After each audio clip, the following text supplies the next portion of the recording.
কোরআনের দ্বিতীয় সূরা হলো সূরা বাকারাহ।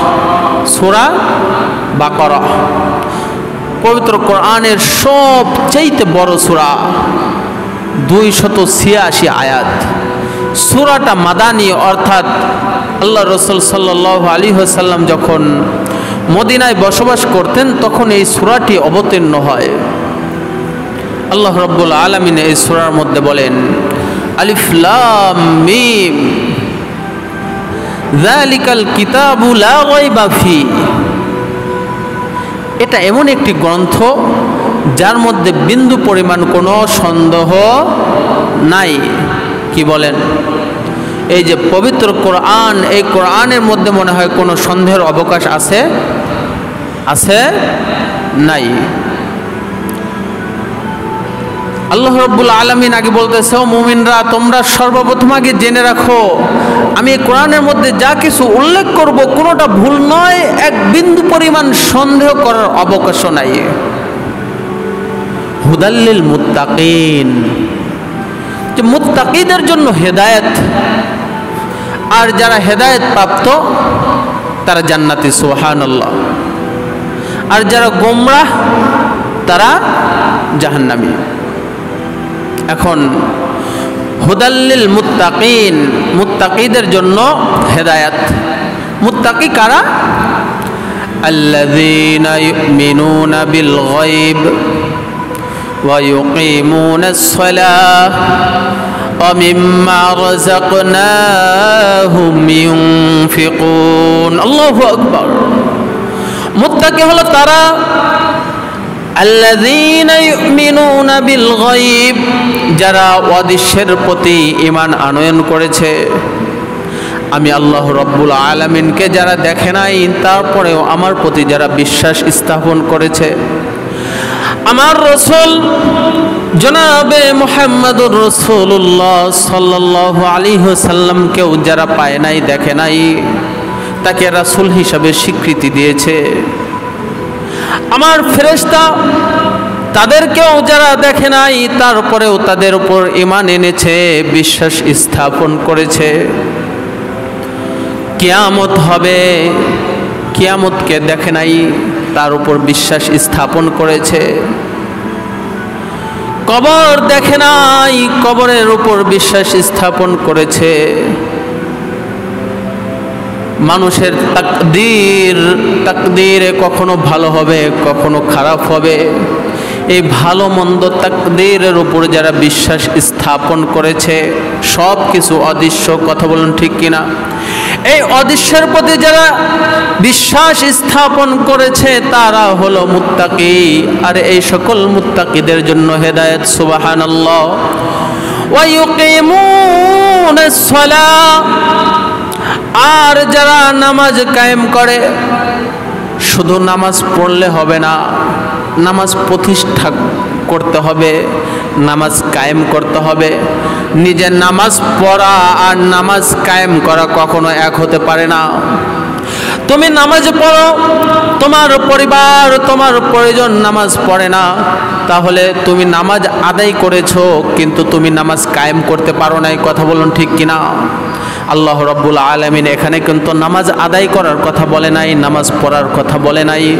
এখানে বলেছেন ওয়া ইউকিমুনাস সালাহ, এবং যারা নামাজ প্রতিষ্ঠিত করে তারা হলো প্রকৃত ঈমানদার, মুমিন, মুত্তাকি, সুবহানাল্লাহ।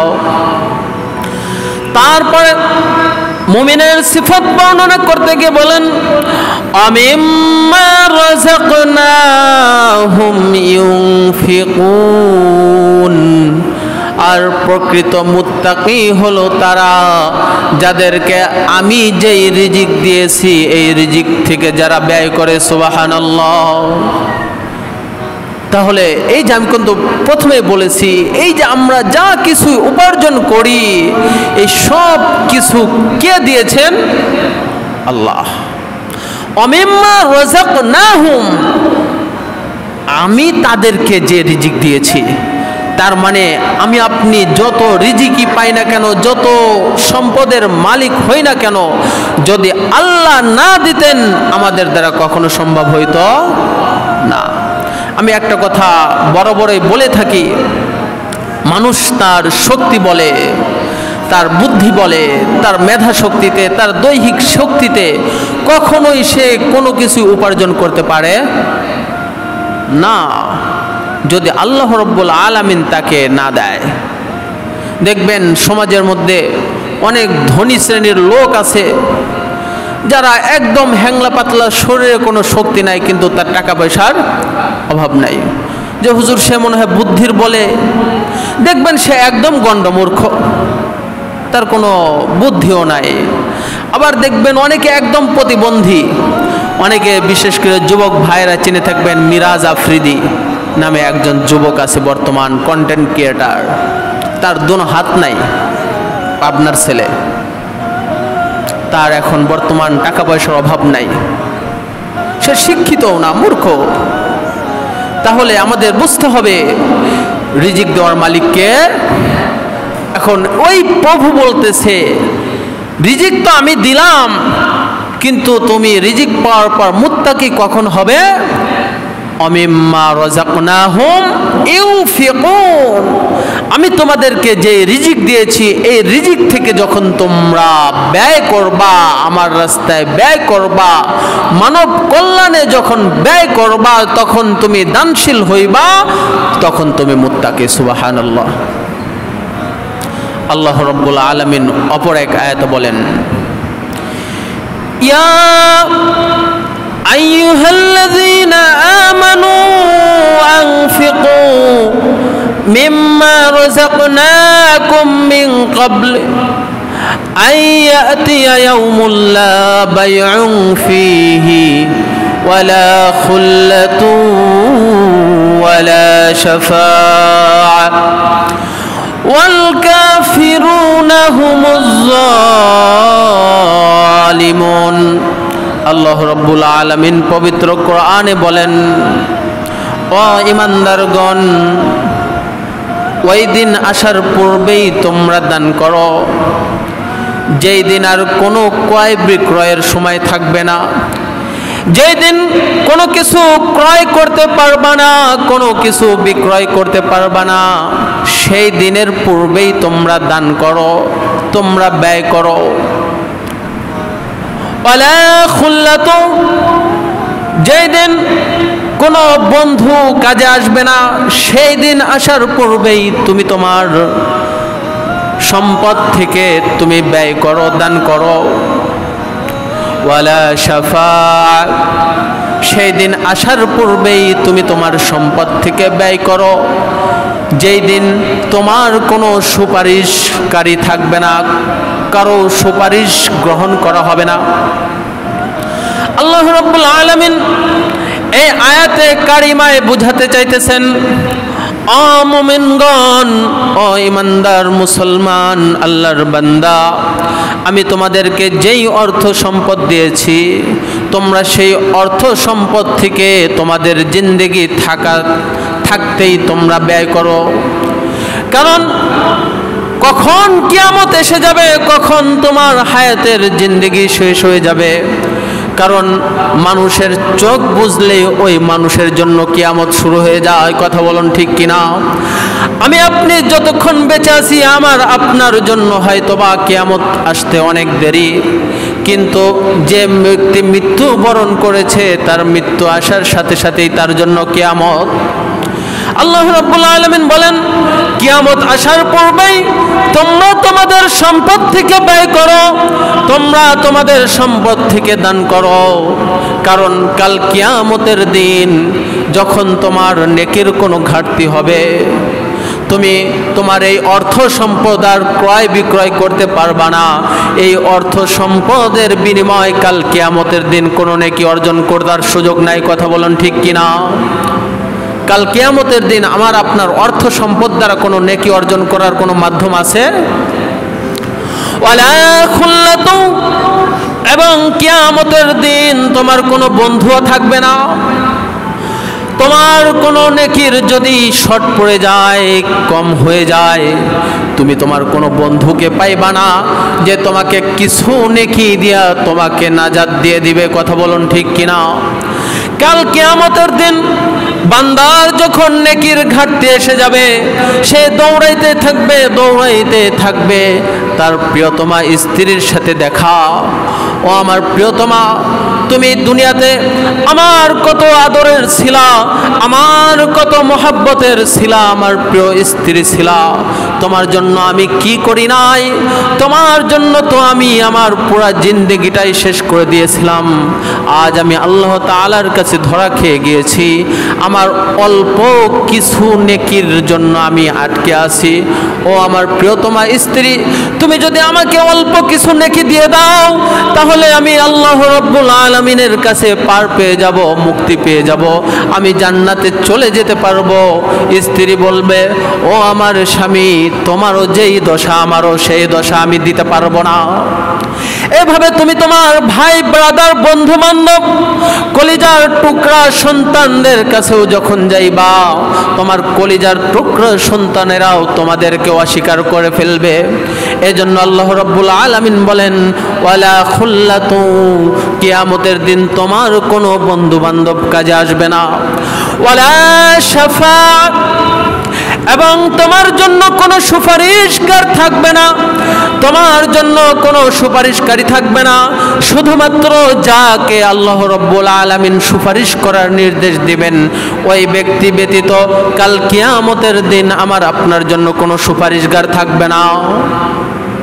এই জন্য ভাইরা আমার, আল্লাহ রাব্বুল আলামিন বলেন যে, ও আমার বান্দারা, কিয়ামত আসার পূর্বেই আমি তোমাদেরকে যেই সম্পদ দিয়েছি, যে অর্থ দিয়েছি, এই অর্থ থেকে তোমরা ব্যয় করো।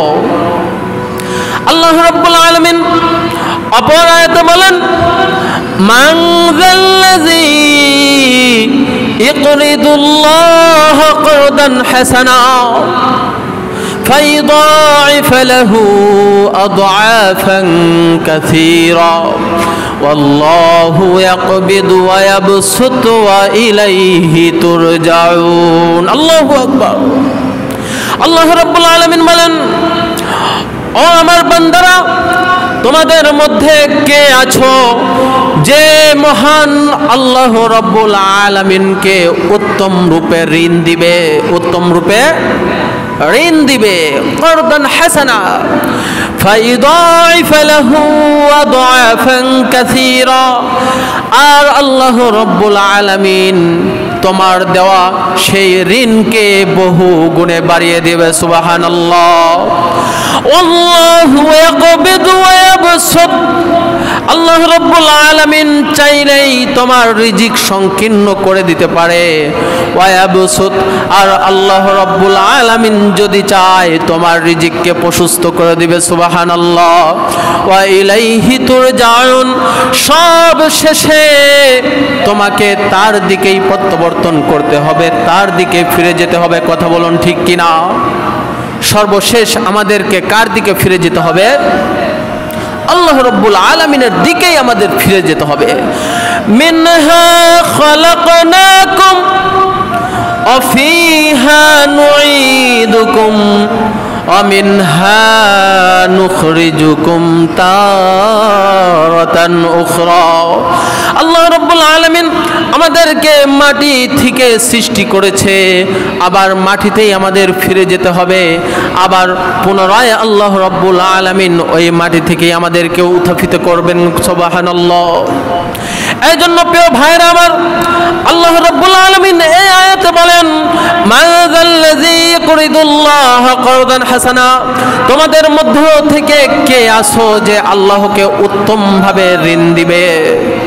আর আল্লাহ রাব্বুল আলামিন ফাইদাইফ লাহু আদআফান কাসীরা, আর আল্লাহ রাব্বুল আলামিন তোমাদের ওই ঋণকে বহুগুণে বাড়িয়ে দিবে। সুবহানাল্লাহ। এই কথার অর্থ হলো, তোমাদের মধ্য থেকে যে ব্যক্তি বা যে ব্যক্তিরা যারা আল্লাহর রাস্তায় ব্যয় করবে, আল্লাহর ঘরের জন্য ব্যয় করবে, মানব সেবায় ব্যয় করবে, নিজের উপার্জিত সম্পদ অন্যের কল্যাণে যারা ব্যয় করবে, আল্লাহ রাব্বুল আলামিনকে কেমন যেন ঋণ দেওয়া হলো। কারণ ঋণ পাওয়াটা নিশ্চিত, আমি যদি কাউকে ঋণ দেই, আমি যদি কাউকে টাকা ধার দেই, ঋণ দেওয়ার মানে হলো কাউকে টাকা ধার দেওয়া, কোনো কিছু ধার দেওয়া, কি বলেন? আমি যদি কাউকে ঋণ দেই, ওই ঋণ আমাকে সে ফেরত দিতে সে বাধ্য। ঠিক তেমনিভাবে আল্লাহ রাব্বুল আলামিন বলেন, ও ইমানদারগণ, ও মুসলমানগণ, তোমরা যদি আল্লাহর রাস্তায় ব্যয় করো, তোমরা যদি আল্লাহর ঘরের জন্য যদি তোমরা দান করো, আল্লাহ রাব্বুল আলামিন ওই দানকে তোমার জন্য আরো বহু গুণে বাড়িয়ে কাল কিয়ামতের দিন তোমাকে ফেরত দিয়ে দিবে। সুবহানাল্লাহ। কারণ আমরা যদি কাউকে ঋণ দেই, এই ঋণটা নিশ্চিত আমি ফেরত পাবো। আর আল্লাহ রাব্বুল আলামিন বলতেছে, তোমরা যদি আমাকে উত্তম রূপে ঋণ দান করো, শুধু তোমাদেরকে আমি ফেরত দেব না, বরং বহু গুণ বাড়িয়ে তোমাদের নিকট ফেরত দেব। সুবহানাল্লাহ। আল্লাহু ইয়াকবিদু ওয়া ইয়াবসুত। আর তোমরা ভয় পেও না, ভয় পেও না, তোমরা এটা মনে করিও না যে তোমরা তোমাদের অর্থ সম্পদ আমার জন্য ব্যয় করবা, আমার রাস্তায় ব্যয় করবা, আর আমি ওই অর্থ সম্পদ তোমাদেরকে কমিয়ে দেব। আল্লাহ রাব্বুল আলামিন যদি চায়, কোনো কারণ ছাড়াই তোমার অর্থ, তোমার রিজিককে সংকীর্ণ করে দিতে পারেন। আর আল্লাহ রাব্বুল আলামিন যদি চায়, তোমার রিজিককে প্রশস্ত করে দিতে পারেন। সুবহানাল্লাহ। ওয়া ইলাইহি তুরজাউন। সব শেষ তুমি যাই করো না কেন, তুমি তোমার অর্থ সম্পদ কোনো কিছুই তুমি নিয়ে যেতে পারবা না। সব কিছু রেখে সর্বশেষ আল্লাহর দিকেই তোমাকে প্রত্যাবর্তন করতে হবে। এখন আসেন যে হুজুর, আপনি বললেন যে মানজাল্লাযী ইউরিদুল্লাহ করদান হাসানা, আল্লাহকে তোমরা উত্তম রূপে ঋণ দাও। আল্লাহ কি গরিব? আল্লাহ তাআলা অমুখাপেক্ষী, আল্লাহুস সামাদ, আল্লাহ অমুখাপেক্ষী। এখানে ঋণ দেওয়ার দ্বারা, আল্লাহর রাস্তায় ব্যয় করলে আল্লাহ তাআলার কোনো লাভ হবে না, বরং আল্লাহ রাব্বুল আলামিন বলতেছে, ও আমার বান্দা, তোমাকে যে আমি সম্পদ দিয়েছি, তুমি নিজে কষ্ট করে উপার্জন করেছো, যখন তুমি এই উপার্জিত সম্পদ থেকে আমার রাস্তায় ব্যয় করবা, আমার জন্য ব্যয় করবা, তখন তোমার নিজেরই কল্যাণ হবে। বুখারী শরীফের হাদিস, হাদিসে কুদসিতে মহান রব্বুল আলামিন বলেন, আনফিক ইয়া ইবনা আদম আনফিক আলাইকা, হে আদম সন্তানেরা, তুমি আমার জন্য দান করো, আমি তোমাদের উপর ব্যয় করব। সুবহানাল্লাহ। আল্লাহ রাব্বুল আলামিন বলেন, ও আদম সন্তান, তোমরা আমার রাস্তায় ব্যয় করো, আমি তোমাদের জন্য ব্যয় করব। আল্লাহ রাব্বুল আলামিন যদি আমাদের ব্যয়ভার গ্রহণ করেন, আমাকে বলেন, আমাদের আর কোনো টেনশন আছে? যদি মালিক যদি আমার দায়িত্ব নিয়ে নেন, আমার যত ব্যয় আছে, আমার যত খরচ আছে, সমস্ত ব্যয়ভারের দায়িত্ব যদি আমার মালিক নিয়ে নেন, আমার আপনার আর কোনো টেনশন নাই। সেই মালিক বলতেছেন, আনফিক ইয়া ইবনা আদম আনফিক আলাইকা, ও আদম সন্তান, তোমরা ব্যয় করো, আমি তোমাদের জন্য ব্যয় করব। আল্লাহ রাসূলের সাহাবা হযরত আবু দাহদা আনসারী রাদিয়াল্লাহু তাআলা আনহু যখন মানজাল্লাযী ইউরিদুল্লাহ করদান হাসানা, এই আয়াত যখন অবতীর্ণ হলো, এই আয়াত যখন আল্লাহ রাসূল সাল্লাল্লাহু আলাইহি ওয়াসাল্লাম সাহাবাদেরকে তেলাওয়াত করে শোনালেন, আবু দাহদা আনসারী রাদিয়াল্লাহু তাআলা আনহু দৌড়ে আসলেন, ইয়া রাসূলুল্লাহ, আমি যদি আল্লাহকে ঋণ দেই, কাল কিয়ামতের দিন কি আল্লাহ রাব্বুল আলামিন তা বহু গুণে আমাকে বাড়িয়ে দিবে? আল্লাহ রাসূল সাল্লাল্লাহু আলাইহি ওয়াসাল্লাম বললেন, হ্যাঁ, তুমি যদি আল্লাহকে ঋণ দাও, তাহলে কাল কিয়ামতের দিন তোমার ওই ঋণকে বহু গুণে বাড়িয়ে তোমাকে ফেরত দিয়ে দিবে। আবু দাহদা আনসারী রাদিয়াল্লাহু তাআলা আনহু আল্লাহ রাসূল সাল্লাল্লাহু আলাইহি ওয়াসাল্লামের পবিত্র হাত মুবারকে হাত রাখলেন, রেখে বললেন, ইয়া রাসূলুল্লাহ, আমার যে ওই যে খেজুরের বাগানটা দেখতেছেন, ওই বাগানে 600 খেজুরের গাছ আছে, ওই বাগানটাকে আমি আল্লাহর রাস্তায় দান করে দিলাম। সুবহানাল্লাহ। ভাবেন 600 খেজুরের গাছ বিশিষ্ট বাগান। মানে কত বড় বাগান!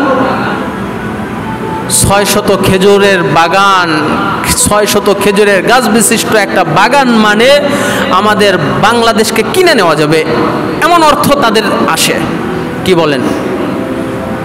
আর কি অনেক অনেক সম্পদ। আমার এই কথা বলার উদ্দেশ্য, অনেক বেশি সম্পদ বিনা দ্বিধায় তিনি আল্লাহর রাস্তায় ব্যয় করে দিয়েছেন যখন মানজাল্লাযী ইকরিদুল্লাহ করদান হাসানা আয়াত অবতীর্ণ হয়েছে।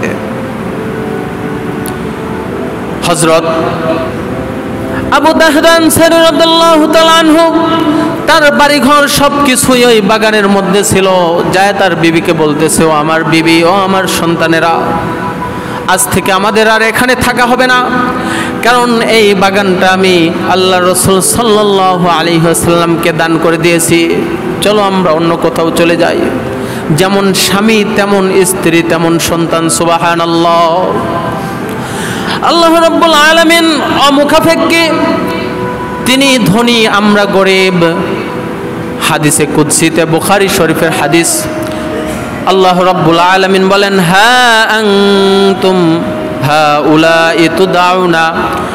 এই হাদিসটাই সূরা মুহাম্মাদের মধ্যে আবার আল্লাহ রাব্বুল আলামিন পবিত্র কোরআনে বলেন, হা আনতুম হাউলাই তুদাউনা লিতুনফিকু ফি সাবিলিল্লাহ ফামিনকুম মান ইয়াবখালু ফাইন্নামা ইয়াবখালু আন নাফসি ওয়াল্লাহুল গনিয়্যু ওয়া আনতুমুল ফুকারা। আল্লাহ রাব্বুল আলামিন বলেন, দেখো তোমাদেরকে আহ্বান করা হচ্ছে আল্লাহর পথে ব্যয় করার জন্য, অথচ তোমরা কৃপণতা করতেছো, বখিলি করতেছো।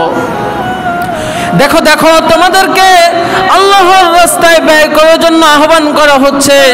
ফামিনকুম মান ইয়াবখালু ফামিনকুম মান ইয়াবখালু ওয়া মান ইয়াবখাল ফাইন্নামা ইয়াবখালু আন নাফসি। তোমাদেরকে আল্লাহর পথে ব্যয় করার জন্য আহ্বান করা হচ্ছে, আর তোমরা আল্লাহর পথে ব্যয় করা বাদ দিয়ে তোমরা কৃপণতা করছো। তোমরা আল্লাহর সাথে কৃপণতা করছো না, তোমরা নিজেরাই নিজেদের সাথে কৃপণতা করছো। কথা বলুন ঠিক কিনা?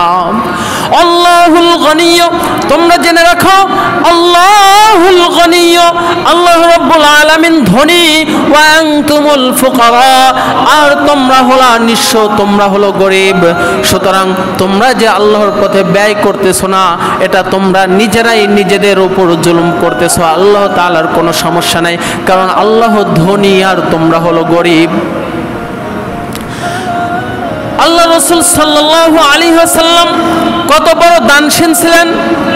আল্লাহ রাসূল সাল্লাল্লাহু আলাইহি ওয়াসাল্লাম বলেন, লাউ কানা লি মিসলু উহুদিন যাহাবান লাসাররানি আল্লা তামুররা আলাইয়া সালাসা লাইল আমিনহু শাইউন ইল্লা শাইউন উরসুদুহু লিদাইনিন। আল্লাহ রাসূল সাল্লাল্লাহু আলাইহি ওয়াসাল্লাম বলেন, উহুদ পাহাড় পরিমাণ যদি আমার নিকট স্বর্ণ থাকতো, তাহলে আমি এটা কখনোই পছন্দ করতাম না যে ওই স্বর্ণ আমার নিকট, ওই স্বর্ণ থেকে এক টুকরা বা অল্প কিছু পরিমাণ স্বর্ণ আমার কাছে রয়ে গেছে, অথচ 3 রাত 3 দিন পার হয়ে গিয়েছে। সুবহানাল্লাহ। এ কথার মানে বুঝেন? আল্লাহ রাসূল সাল্লাল্লাহু আলাইহি ওয়াসাল্লাম বলেন, আমার নিকট যদি উহুদ পাহাড় পরিমাণ যদি স্বর্ণ থাকতো, আর ওই স্বর্ণ থেকে এক টুকরা আমার কাছে থেকে যেত, অথচ 3 দিন 3 রাত অতিবাহিত হয়ে গেছে।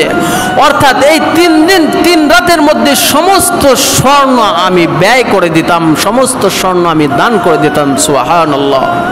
সুবহানাল্লাহ বলতে বুঝি কষ্ট হয়?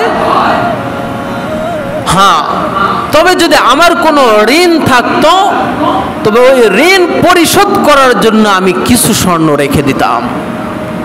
এখানে 2টি পয়েন্ট।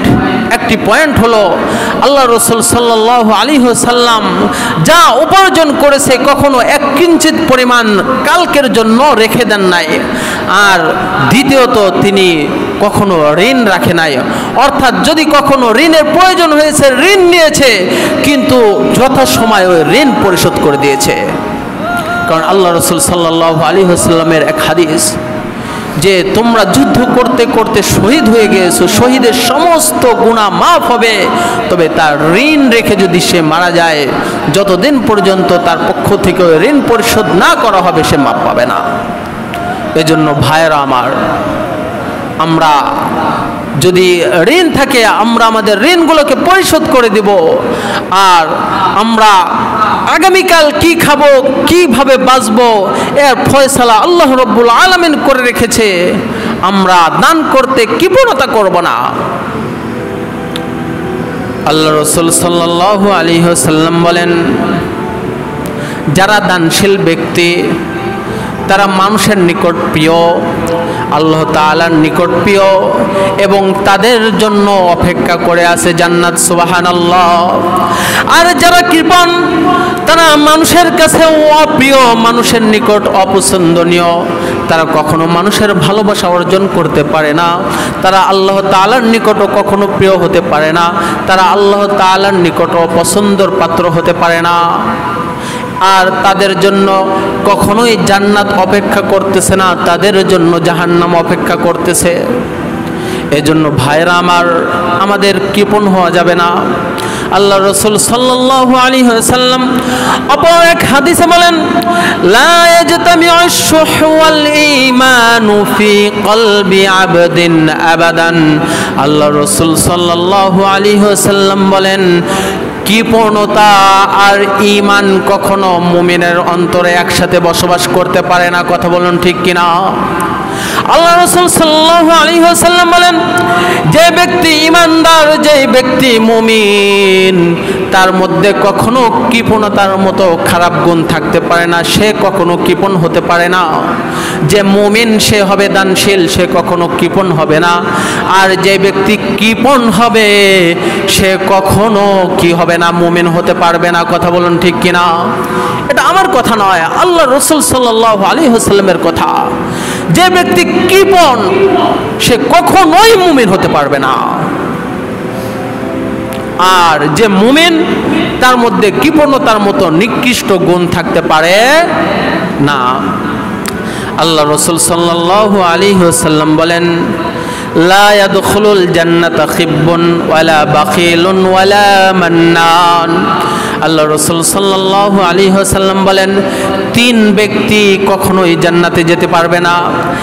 এক নম্বর খিব্বুন, প্রতারণাকারী। এক নম্বর প্রতারণাকারী, যারা মানুষের সাথে প্রতারণা করে, ছলচাতুরি করে। আছে না? কিভাবে প্রতারণা করে আপনারাই জানেন, এর ব্যাখ্যা করার এখন সময় নাই। এক নাম্বার যারা প্রতারণা করে মানুষের সাথে, ধোঁকাবাজ, তারা কখনোই জান্নাতে যাবে না। দুই নাম্বার ওয়ালা বাখিলুন, যারা বখিল, যারা কৃপণ, তারা কখনোই জান্নাতে যাবে না। ওয়ালা মান্নান, আর যারা মান্নান, যাদের নাম মান্নান আছে তারা রাগ করিয়েন না। ওয়ালা মান্নান, মান্নান বলা হয় যারা দান করে ওই দানের খোটা দেয়। আছে না? সমাজে আছে না? যারা দান করে, দান করার পর আবার ওই দানের খোটা দেয়, অহংকার করে, লোক দেখানোর জন্য দান করে, তারা কখনোই জান্নাতে যাবে না। তাদের দুনিয়াও ধ্বংস, আখিরাতও ধ্বংস। আমরা মনে করি যে কিছুদিন আগে তো আমি দান করলাম, এখন আবার দান করব। আরে ভাই, আল্লাহ রাসূল সাল্লাল্লাহু আলাইহি ওয়াসাল্লাম ওনার কাছে যতক্ষণ পর্যন্ত কিছু থাকতো কখনোই কাউকে মানা করতো না। আল্লাহ রাসূল সাল্লাল্লাহু আলাইহি ওয়াসাল্লাম বলেন যে যতক্ষণ পর্যন্ত আমার নিকট কোনো কিছু আছে, এমন কোনো ব্যক্তি নাই যারা আমার কাছে চাইলো আর আমি তাকে ফেরত দিয়ে দিলাম। আল্লাহ রাসূল সাল্লাল্লাহু আলাইহি ওয়াসাল্লামের নিকট যতক্ষণ পর্যন্ত আছে, কেউ যদি চায় কখনো তাকে খালি হাতে ফেরত দিতেন না।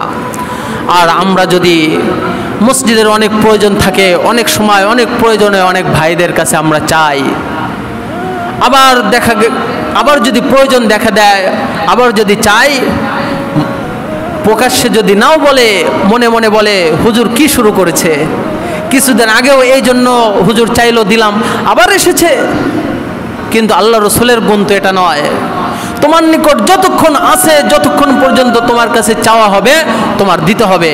কারণ ইয়া আইয়ুহাল্লাযীনা আমানু আনফিকু মিম্মা রাযাকনাকুম মিন ক্বাবলি আইয়াতিয়া ইয়াউমুল লা বাইউন ফীহি ওয়ালা খুল্লাতু ওয়ালা শাফাআ। ও ঈমানদারগণ, কিয়ামত আসার পূর্বেই তোমরা তোমাদের দান করে নাও, কারণ কিয়ামত এসে গেলে তোমরা দান করার সুযোগ পাইবা না।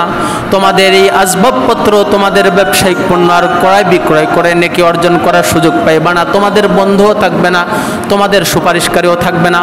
থাকবে ভাই? এজন্য আমাদের নিঃশ্বাসের কোনো বিশ্বাস নাই। এখন আসি, একটু পরে আর নাও থাকতে পারি। এজন্য আমাদের এখনই সময়, এখনই আমরা আমাদের সামানা তৈরি করতে হবে।